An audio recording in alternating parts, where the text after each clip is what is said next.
A smiling postcard arrives, and the room suddenly feels watched. On a winter ferry crossing a silent sea between two countries, a student named Lina finds a porcelain doll in her cabin. The air is salt and diesel. The doll's glass eyes are fixed on the door. At midnight, a note appears, its block letters perfectly neat. You looked away first. This is not a random act.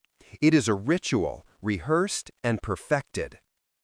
This is the anatomy of international dread, an offense that travels like a rumor, changing its language at every border. It stages itself with unnerving mimicry and coded gestures, designed to feel intimate, as if the perpetrator already knows your habits and your fears. Border towns, night trains, and ferries are its natural habitat. Anonymous crowds provide cover. Overlapping jurisdictions slow the pursuit.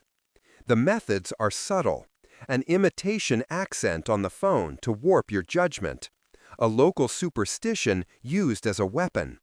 Who do you call when the threat itself is a ghost, crossing borders before the sun? Investigators note that the same chilling patterns repeat. Today, real-time messaging and frictionless travel make this cross-border contact effortless, and the escape even quicker. This is why spotting the pattern is everything, because the small tells travel just as fast as the offenders. Across these borders, three archetypes recur. First, the ritual arranger, who set scenes that feel sacred but are deeply wrong.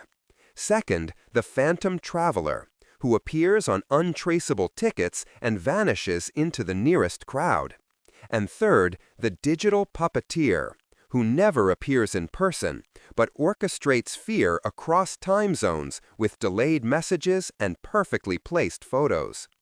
Cross-border analyst Mara Ortiz keeps a quiet ledger of these patterns, tracking the signatures they leave behind. Now, we will follow the first of those signatures, leading us out of Lina's cabin. The case begins at dawn, in a gray harbor office. Over bitter coffee, a translator, a ferry officer, and a detective begin their work. A sealed swab awaits DNA analysis. On a laptop, a secure message from Interpol arrives. In the hallway, Lina waits. From this one room, a global network activates. Legal treaties open records across borders. Extradition requests are filed. GPS data maps the journey, step, silent step. In today's world, the metadata from a single phone can tell a story louder than any confession. Our pockets carry sensors, and for criminals and tourists alike, borders have become porous. Coordination is not a headline, it is a necessity. But as technology aids the hunter, it also aids the hunted. Digital forensics and security footage build a mosaic of the truth. Behavioral analysis separates folklore from fact, so that fear does not dictate the investigation. For those who travel, simple acts create a shield, a clear photo, a quick call to a consulate, a report to both home and host authorities. Agency is built in small, deliberate steps.